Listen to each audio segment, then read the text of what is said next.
Hi friends, तो आज हम फ्रोज़न शोल्डर के ट्रीटमेंट के बारे में बात करेंगे। फ्रोज़न शोल्डर होता क्या है? जैसा कि नाम से ही पता लगता है कि शोल्डर जॉइंट जो है वो फ्रीज़ हो गया है, उसके मूवमेंट जो है रिस्ट्रिक्टेड हो गए हैं। आप कंधे के मूवमेंट को कर नहीं पा रहे हो, जोड़ खुल नहीं पा रहा है। तो पहली बात तो कारण क्या है?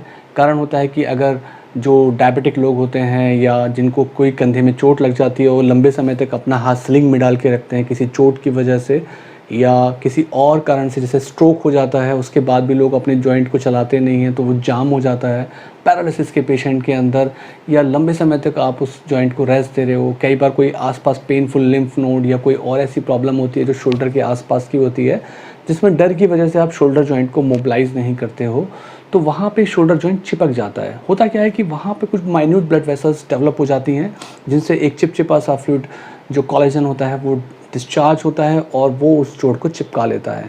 पता लगाने का तरीका है, नॉर्मली फीमेल पेशेंट के अंदर ये कंडीशन ज़्यादा होती है और फीमेल्स के अंदर जो होती है, तो आप कैसे पता लगाएंगे कि ये फ्रोज़न शोल्डर है? क्योंकि सारी कंडीशन जो शोल्डर जॉइंट के अराउंड होती हैं वो फ्रोज़न शोल्डर नहीं होती हैं।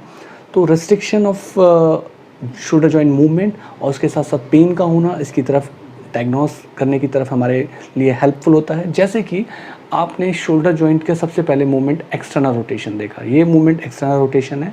अगर ये रेस्ट्रिक्टेड है तो आपका शक पहली बार जाएगा। दूसरी बात, आपने एब्डक्शन के मूवमेंट को देखा कि अगर पेशेंट बजाय इसको ऐसे मूव करने के, इसके साथ साथ अपने ट्रिक मूवमेंट करके बॉडी के साथ मूव कर रहा है, तो वो भी एब्डक्शन मूवमेंट। और बाद में इंटरनल रोटेशन के मूवमेंट हो गए। तो ये मूवमेंट अगर उनके सारे के सारे फिक्स हो रहे हैं, आगे की तरफ फ्लेक्शन, पीछे की तरफ एक्सटेंशन, तो आप समझिए कि इसका मतलब फ्रोज़न शोल्डर होने के चांसेस काफ़ी ज़्यादा हैं। तो इसके अंदर आपको करना क्या चाहिए? ट्रीटमेंट की बात करते हैं। तो पेन होगा तो हमारी प्रायोरिटी एक तो पेन ठीक करना है। दूसरी बात है कि restriction of range of movement है, मूवमेंट नहीं हो पा रहा है कंधे के जोड़ में, तो हमारा ट्रीटमेंट होगा पेन कम करना और जोड़ को खोलना। अब जोड़ को खोलने वाला जो काम है वो या तो खुद आप फिज़ियोथेरेपी करेंगे, जो मैं आपको सिखाऊंगा, और या फिर आप उसके साथ साथ पेन को कम करने के लिए जो थेरेपीज़ होती हैं, फिज़ियोथेरेपी में भी कुछ चीज़ें होती हैं और मेडिसिनल पार्ट होता है। तो सेफ़ मेडिसिन जो आप खा सकते हो, जिससे आपका पेन भी कम हो और आप कंधे को खोल पाओ। ज़्यादातर लोगों के साथ क्या होता है कि वो डरते हैं इसे खोलने से। उन्हें लगता है कि पेन होगा, तो वो उस डर की वजह से खोलते नहीं। इसीलिए फिज़ियोथेरेपिस्ट की हेल्प लेना ठीक रहता है, क्योंकि वो थोड़े से आपके एक्टिव मूवमेंट के साथ साथ अपना असिस्टेड मूवमेंट भी करा देते हैं। आपने एक्टिव किया, उन्होंने आपको असिस्ट करा दिया। तो करना क्या है?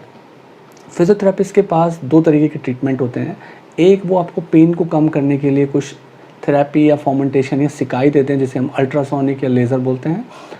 दूसरी जो चीज़ होती है वो आपको रेंज ऑफ मूवमेंट कराते हैं।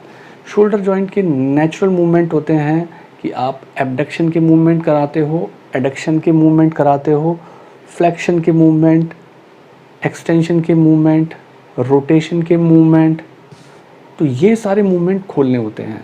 तो फिज़ियोथेरेपिस्ट का पहला काम है ये फॉर्मेंटेशन या सिकाई, अल्ट्रासोनिक लेज़र लगाया। दूसरा, ये मूवमेंट खोले, उन्होंने मैनुअली मोबिलाइज़ किया, आपको एक्सरसाइज सिखाई, चाहे वो पुली की एक्सरसाइज हो, व्हील एक्सरसाइज हो, या उसके अलावा आपकी एक्टिव असिस्टेड मूवमेंट हो कि आप अपने दूसरे हाथ से मूवमेंट करके अपने जोड़ को सारे डायरेक्शन में खोल रहे हो, या वॉल क्लाइंबिंग बताते हैं किस तरीके से आप अपने इस एब्डक्शन मूवमेंट को स्ट्रेच कर रहे हो, या पेंडुलम एक्सरसाइज होती है जिसमें कि आप साइड में झुक के, जैसे पुराने टाइम में घड़ी झूलती थी उस तरीके से कंधे को आगे पीछे घुमाएंगे या साइड वाइज घुमाएंगे।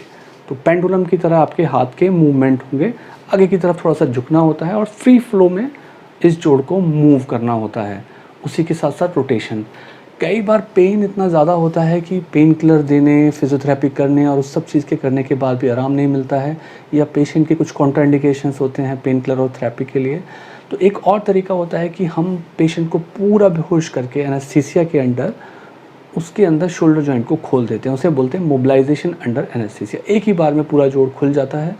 उसके अंदर क्या करते हैं कि पूरा बेहोश किया, बेहोश करने के बाद सबसे पहले जो मूवमेंट है वो एब्डक्शन के मूवमेंट को खोला जाता है। धीरे धीरे, ग्रेजुअली, जेंटली, नहीं तो फ्रैक्चर होने का डर भी होता है, तो बहुत जेंटली मूवमेंट एब्डक्शन का खोला जाता है। फिर एडक्शन का मूवमेंट खोला जाता है, फिर उसके साथ फ्लेक्शन का, फिर एक्सटेंशन यानी पीछे की तरफ, फिर रोटेशनल मूवमेंट, और उसके बाद पूरे शोल्डर को एक बार मिल्किंग करके सर्कमडक्शन यानी कि सारी डायरेक्शन में शोल्डर को मूव किया जाता है। तो इससे आपके सारे के सारे जोड़ खुल जाते हैं। तो फिजियोथेरेपी की बात हो गई, मोबिलाइजेशन अंडर एनेस्थीसिया की बात हो गई। कई बार पेन को कम करने के लिए हम शोल्डर के अंदर स्टेरॉइड का इंजेक्शन लगाते हैं। उसके अपने प्लस और नेगेटिव पॉइंट हैं। स्टेरॉइड जो होते हैं लोकली बहुत अच्छा काम करते हैं और इन्फ्लेमेशन को कम करने की वो बेस्ट मेडिसिन होते हैं। उनके अपने साइड इफ़ेक्ट हैं कि अगर डायबिटिक हैं तो वहाँ शोल्डर जॉइंट में इन्फेक्शन जाने का चांस होता है, तो इसलिए शुगर कंट्रोल होनी चाहिए अगर स्टेरॉइड का इंजेक्शन लग रहा है तो। और पेशेंट को सारे इसके प्रॉस एंड कॉन्स बताने चाहिए कि हम क्यों लगा रहे हैं और उसका क्या फ़ायदा और क्या नुकसान है। कई बार वहाँ की लोकल मांसपेशियों को सिकुड़ा भी देते हैं स्टेरॉइड के इंजेक्शन लगने के बाद, तो ये चीज़ भी पता होनी चाहिए। तो उसके बाद हमने स्टेरॉइड के इंजेक्शन की बात कर ली है, फिजियोथेरेपी की बात कर ली है, मोबिलाइजेशन अंडर एनेस्थीसिया की बात कर ली। अब आती है लेटेस्ट ट्रीटमेंट की बात, आर्थ्रोस्कोपी की बात। दूरबीन से जाते हैं शोल्डर जॉइंट के अंदर, जहाँ जहाँ वो जॉइंट चिपका हुआ है दूरबीन के साथ दूसरे इंस्ट्रूमेंट को डालते हैं दूसरे पोर्टल से। छोटे छोटे इंसिजन्स होते हैं, जितना एक पैन के साइज़ का इंस्ट्रूमेंट होता है जो अंदर जाके दूरबीन की तरह काम करता है, दूसरी तरफ ऐसा ही एक इंस्ट्रूमेंट जाके वहाँ के सारे एडिशंस को, चिपके हुए को हटा देता है।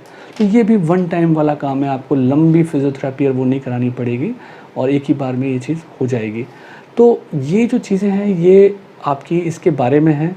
आप अगर घर पे खुद से करना चाह रहे हैं फिजियोथेरेपी, तो वो कैसे करेंगे आप घर पे खुद से फिजियोथेरेपी में 2 चीज़ें करेंगे। पहला है वॉल क्लाइंब, आप एब्डक्शन के मूवमेंट को खोल रहे हैं। दूसरा है पेंडुलम एक्सरसाइज। तीसरा है पुली की एक्सरसाइज, एक पुली सेटअप करके घर में पुली से एक्सरसाइज कर सकते हैं।